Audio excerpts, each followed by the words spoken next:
I didn't expect it. Not then. Not after everything I'd built for them. But that's how it always goes, right? The second you think you've earned it, they pull the rug out from under you. The call came right after I closed the deal. A 6-month negotiation with AstraZeneca, a billion-dollar pharma company that would become our biggest client, changing the company's entire trajectory. The numbers were perfect. The terms?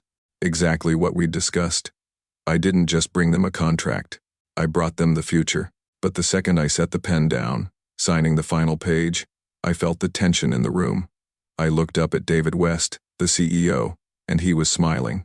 But it was empty. I knew the look. It wasn't a smile of pride. It was a smile of a man who had already decided. "Adrian," he said, his tone too calm. "We need to talk." I had just closed the deal of a lifetime. Everything I had worked for, everything I had sacrificed, it all came to this. And now? I was being called in for a meeting. The room was cold. I could already tell something was off when I stepped inside. David was sitting at the head of the table, his usual smug expression plastered across his face. The HR representative, Linda, was seated next to him. I could see the tension in her posture. This wasn't about paperwork or salary increases. "Adrian," David started, "I want to thank you for everything you've done. The AstraZeneca deal, well, it's incredible, really." "But," I raised an eyebrow. "But, we've been doing some restructuring, and frankly, with your approach, we feel the company needs someone else to move us forward." I blinked. "You're letting me go?" "Not letting you go per se." David's voice softened, though I could hear the finality in his words. "But you're not in alignment with the direction we're heading. The industry is evolving, Adrian, and we need fresh thinking. You're just too stuck in the past." I sat there, stunned. Stuck in the past? I had just closed a huge contract.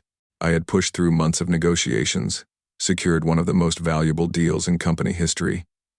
And this was how they repaid me? I didn't get angry. I didn't fight back. It would have been pointless. I had been silenced for too long. But this time was different. They weren't firing me for performance.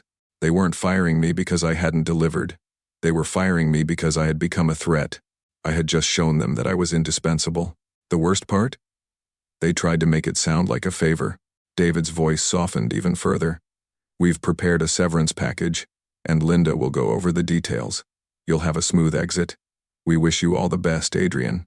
Smooth exit. Right. I walked out of that room without looking back.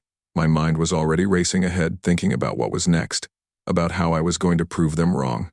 Again, I had been at Cortex Solutions for 5 years. 5 years of long hours, countless deals, and every ounce of my energy poured into making that company successful. I had trained their top salespeople. I had coached the junior execs. I knew the ins and outs of every product, every system, every client. But I was never part of the inner circle. I never fit the mold. I wasn't the kind of guy who played the game the way David wanted. I didn't suck up. I didn't flatter people to get ahead. I just got results. And they hated that. I walked out of the building, through the glass doors, and onto the sidewalk outside. The cold wind hit my face, but I didn't flinch. I looked up at the towering glass building behind me. It felt surreal. There was a small part of me that expected someone to stop me, to apologize, to say, "We made a mistake," but no one did. I was just another cog that they'd decided wasn't useful anymore. I didn't go home right away. I didn't even think about my apartment. I called Lena, the head of strategy at AstraZeneca, the client I had just secured for Cortec. She was the one person who had seen the value I brought to the table. She had watched me break down every problem and offer solutions that no one else could. She knew exactly what I was capable of. "Lena," I said, "I need to talk." "I figured you might, Adrian. I was just about to call you myself." Her voice was calm, reassuring. She had always been someone who exuded confidence. "How did it go with Cortec?" I couldn't stop the bitter laugh that escaped. "Let's just say, I signed the deal, but I won't be working there anymore." There was a long pause on the other end. "What happened?" "They let me go," I said, the weight of the words hitting me harder than I expected. "Right after I closed the biggest deal in their history." Lena was silent for a moment. Then she spoke, her voice steady. "Adrian, this is your chance. I don't know what the next step is for you, but I do know one thing. We've been looking for someone like you." I stood there for a second, stunned. "You want to join us?" she asked. "We'd love to have you." I couldn't believe it. The offer wasn't just a lifeline. It was a chance to do what I had always wanted, to build something from the ground up. And they weren't the only ones. The next morning, I woke up early. I opened my laptop and started drafting an email to all of my key clients. Not a formal, corporate letter. Just a quick, straightforward message. I wanted to personally inform you that I've decided to leave Cortec. It has been an honor working with you. I've learned so much from each of you. If you need assistance, I'm happy to help, and I'll always be available. By the time the afternoon rolled around, the responses started coming in, one by one. The clients I had personally helped bring in, the ones I had worked late nights with, the ones who trusted me, they started reaching out. And here was the kicker. They followed me. Not just a few, all of them. I didn't have a plan yet. I didn't have a title. But I had something more important. I had my reputation. I had trust. And most importantly, I had the loyalty of people who knew the value of relationships over short-term gains. That evening, as I sat at my kitchen table, I thought about what had happened. I thought about how much time I had spent trying to fit into a mold I didn't belong to, how much I had given for a company that only saw me as expendable, and how much more I could accomplish now that I was free. I wasn't angry anymore. I wasn't bitter. I was empowered. The first week after I left Cortec was a blur. I didn't immediately dive into starting a new venture or organizing an office space. I didn't need to. I needed to be still for a moment, to reflect on everything that had happened and process how I felt about what was ahead. But while I was reflecting, the world didn't stop. People moved on. The industry didn't wait for me. The offers started coming through smaller firms, local startups, and a few people who had remembered the deals I'd closed. But the ones that mattered, the ones I had spent years working with, didn't reach out immediately. They were waiting. They were waiting for me. I had to admit, the silence was frustrating. I had always been the one they called for help, advice, or solutions. But this time, no one was calling me for anything. The phone was silent. So I did what I knew best. I went back to basics.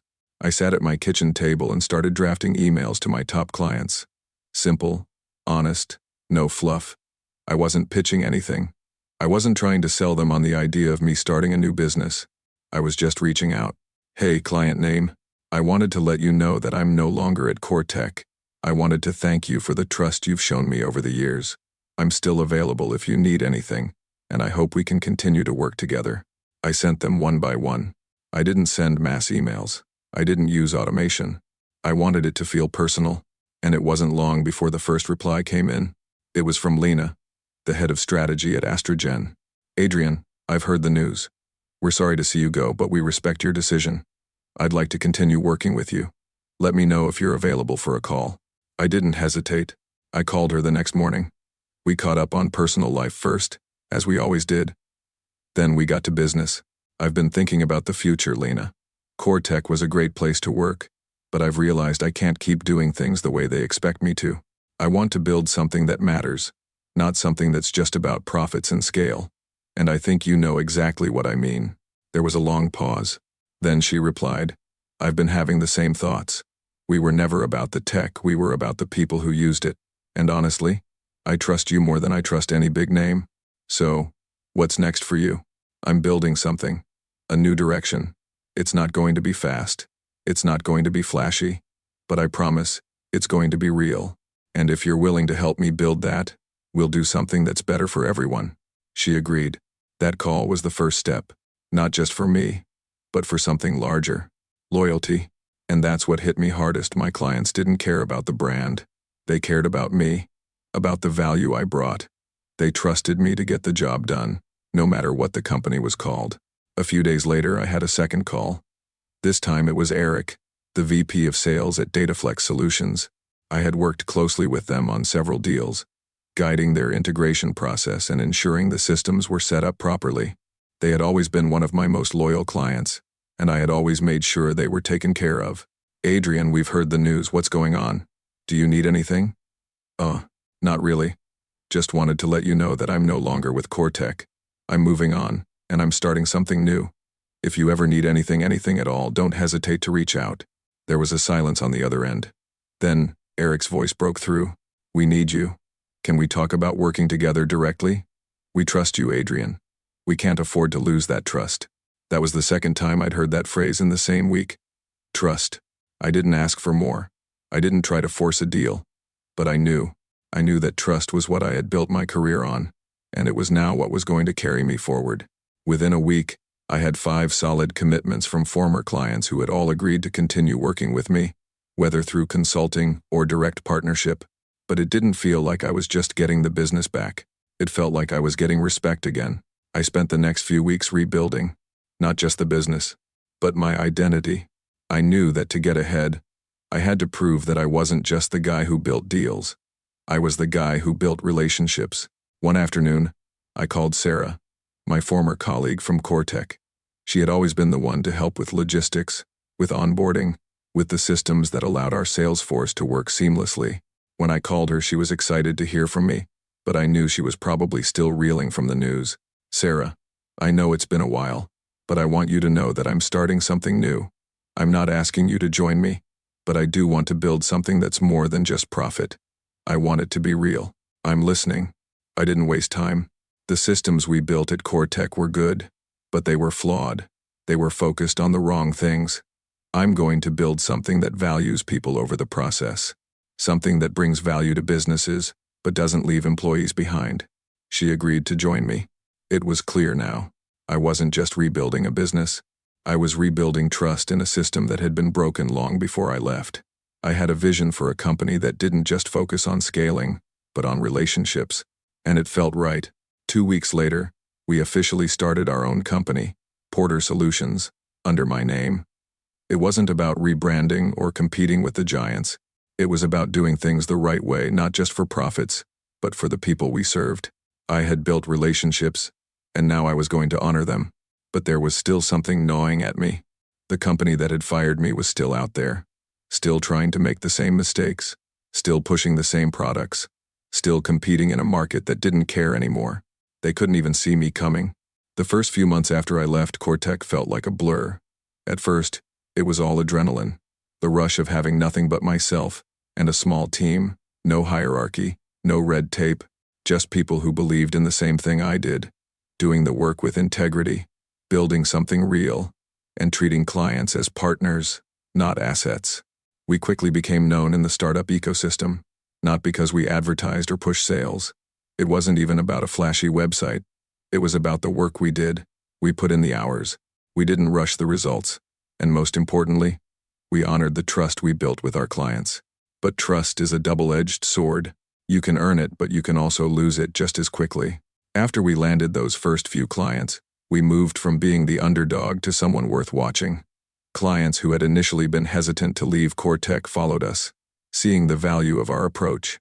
But there was one thing I hadn't anticipated: the temptation of easy growth. As business picked up, some people on our team started pushing for faster expansion. They wanted more clients, more contracts, more partnerships. They argued that we could scale quickly, build a bigger team, and dominate the market. But that wasn't the path I had in mind. I had worked for a company that lived and died by quarterly profits, that thought expanding rapidly meant success. I had seen firsthand how that mindset could destroy everything. I wasn't interested in quick wins. I wanted something sustainable. One evening, after a long day of calls with clients, I received a message from Lena at Astrogen. She had been one of my first clients to come with me from CoreTech, and we had built a strong, collaborative relationship. "Adrian, I've been thinking about what you said last time. You're right about the scalability, but we're getting pressure from investors. They want us to move faster, cut some of the red tape." She went on to explain how her company was being pushed to adopt faster, cheaper solutions, and how that was starting to affect the quality of their products. They were being asked to compromise on features, to sacrifice long-term results for short-term gains. I knew exactly where this was headed. "Lena, what are you thinking?" She responded, her words clipped.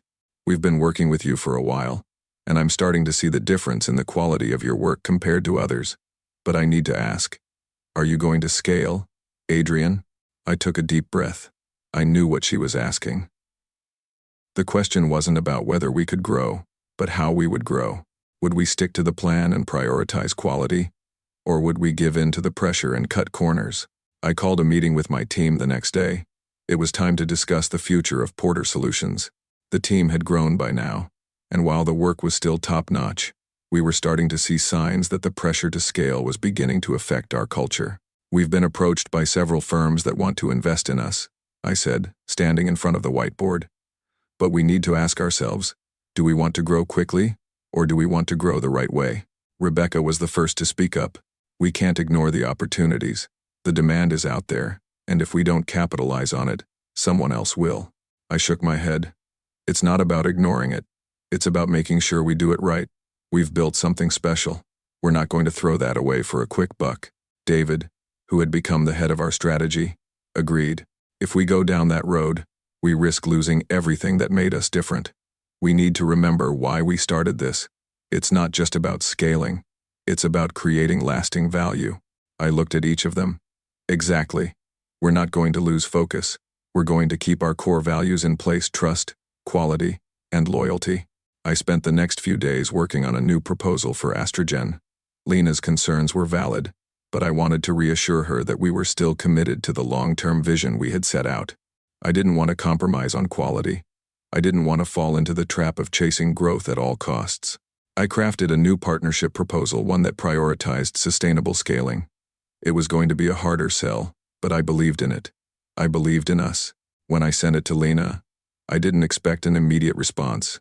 But a few hours later, I received her reply. "I see where you're coming from, Adrian, and I'm willing to support your vision. Let's do it the right way." I smiled, feeling the weight lift from my shoulders. It was a huge relief, but it wasn't just the win that felt good. It was knowing that the values I had always believed in were the ones that ultimately won out.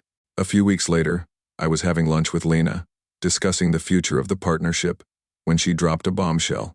"Adrian, I have to be honest with you. We've had a few investors pushing us to move to a competitor. They're offering us faster delivery and a lower price point. But I don't want that. I want to stay with you." I didn't respond immediately. I was still processing the implication. "You've done the right thing, Lena," I said. "You didn't jump at the easy answer. You went with your gut, and that matters to me." That conversation was a turning point for me.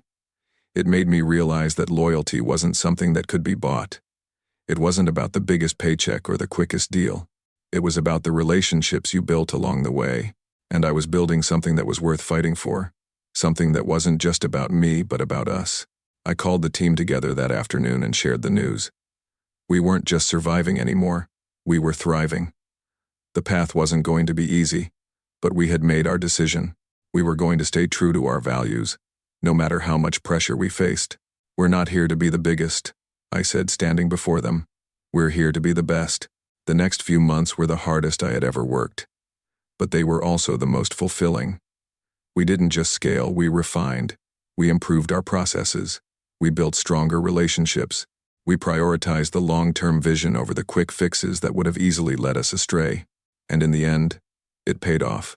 Not in billions of dollars or millions in stock options, but in the satisfaction of knowing that we had built something that mattered. Something that would outlast us. We had proven that loyalty was more than just a word. It was the foundation of everything we did. The first wave of success was easy. It's the second wave that gets complicated. We had grown quickly, faster than I ever expected. Clients who had initially been hesitant to sign on with us were now our most loyal customers. Word of mouth spread, not because we had the largest marketing budget, but because we did the work. But as we grew, so did the challenges. Suddenly, we weren't just fighting to stay afloat. We were fighting to stay relevant. We were getting attention, but not just from potential clients. We were getting attention from competitors. Our biggest challenge came from a rival firm, Visionary Tech, led by a former core tech executive who had quickly risen to the top after I left. His company, much like ours, had started small, but it wasn't small anymore. Ryan Callahan was the CEO of Visionary Tech. Smart, young, and aggressive. He was everything I wasn't, and he had one thing I didn't: a war chest of investment money and the backing of major venture capital firms. He had more resources than we could dream of, and a marketing machine that moved like a juggernaut. Where I focused on organic growth and loyalty, he focused on fast scaling and flashy campaigns. One morning I woke up to find Visionary Tech's press release sitting in my inbox. It was simple, yet it was effective. Visionary Tech expands globally, with a new strategic partnership. bringing real-time predictive AI solutions to the healthcare and logistics sectors. I stared at it for a moment, processing. The partnership? A direct competitor to one of our biggest contracts with a large logistics company. And the new predictive AI they were promising? Exactly what we had been building for months. I wasn't mad. I wasn't surprised. I was just aware. This was how the game was played now. The next few days were a blur. Meetings with clients who were unsure of the future. Competitors whispering about what was coming soon. It was clear that Visionary Tech wasn't playing fair. They were poaching our talent, lowering their prices, and pushing for quick wins, trying to capture market share before we could get any footing in the sectors they were eyeing. I spent hours reviewing our contract terms and updates to make sure we weren't caught in legal traps. The last thing I wanted was for someone to accuse us of stealing what was theirs. But that wasn't the worst part. The worst part was the doubt. One morning, Lena called me. She had always been straightforward and never sugar-coated things. "Adrian, they're hitting us hard. Clients are asking about Visionary Tech's offerings. They're lowering their prices, promising the same thing we're doing, but with more and less time." I didn't answer immediately. I didn't need to. We had seen this before. Companies that relied on speed and price wars instead of building something that could last. I let out a deep breath and said, "Lena, I've built this company on relationships, on trust, on delivering on what we promise. I'm not going to play that game." She was silent on the other end. Then she said, "I know, but we need to scale faster, Adrian. If we don't, they'll overtake us before we even realize it." I wasn't blind. I understood the pressure, but I had always believed in slow, sustainable growth. I didn't want to sacrifice quality for speed. I didn't want to sell our soul for growth. But in this game, sometimes the price of success isn't just the numbers. It's who you become in the process. The day after that conversation, I met with my team. David was the first to speak. "Adrian, I know you don't want to get into the price wars, but I think we're missing an opportunity here. Visionary Tech is winning because they can deliver faster. We need to scale, or we risk losing everything." I leaned forward, looking around the room. Everyone was silent, waiting for me to make a decision. "I'm not sacrificing what we've built," I said firmly. "We're not rushing this. We'll scale, but we'll do it on our terms." Rebecca, who had been quiet up until that point, spoke next. "So, what's the plan?" I paused, feeling the weight of the decision on my shoulders. "We expand our services, but we do it in phases. We can't beat them on speed, but we can beat them on sustainability. We'll focus on deeper client relationships, high-touch services, and more customized solutions. The foundation we've laid isn't about cutting corners. It's about creating value that lasts." David nodded, though there was still hesitation in his eyes. "It's risky, but I think it's the right way." We all agreed to it, but I knew the road ahead wouldn't be easy. Visionary Tech was fast, aggressive, and relentless. But we were different, and in the long run, I believed that would be our advantage. We spent the next few months reworking our strategy. We expanded our team. We brought in more engineers, more designers, and more project managers. We focused on client relationships, not just securing deals, but understanding the pain points and providing solutions that fit each company's unique needs. We didn't scale as fast as Visionary Tech, but we didn't need to. Our strategy was built on quality, not speed. But Visionary Tech didn't back down. They kept pushing, lowering their prices, flaunting their new partnerships. They had the muscle and the capital to make noise, but they didn't have what we had: integrity. One day, I received an email from Ryan Callahan. The subject line read, "Adrian, let's talk." I opened it, and there was a single line at the bottom: "I want to propose a merger."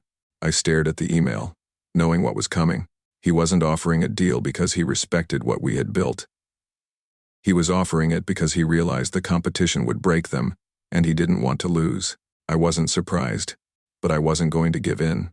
I called Lena immediately. "We're not merging with them. Ever." She didn't argue. She knew. And that was all we needed to say. Over the next few months, I knew I had made the right decision. We stuck to our values. We focused on long-term client success, not just closing deals for the sake of growth. We developed deeper relationships. We built better systems. We taught our clients that success wasn't about speed or price. It was about reliability and trust. Visionary Tech kept growing. They kept throwing money at the problem. But we were getting smarter. We were getting stronger. And one by one, we started stealing their clients. A month had passed since the meeting with Lena, and we were still holding our ground. Null Foundry was growing steadily. We were signing new clients, not as fast as Visionary Tech, but at a pace that was sustainable. We hadn't compromised on our core values. We weren't about to. Every decision we made was aimed at building long-term partnerships. But then came the email.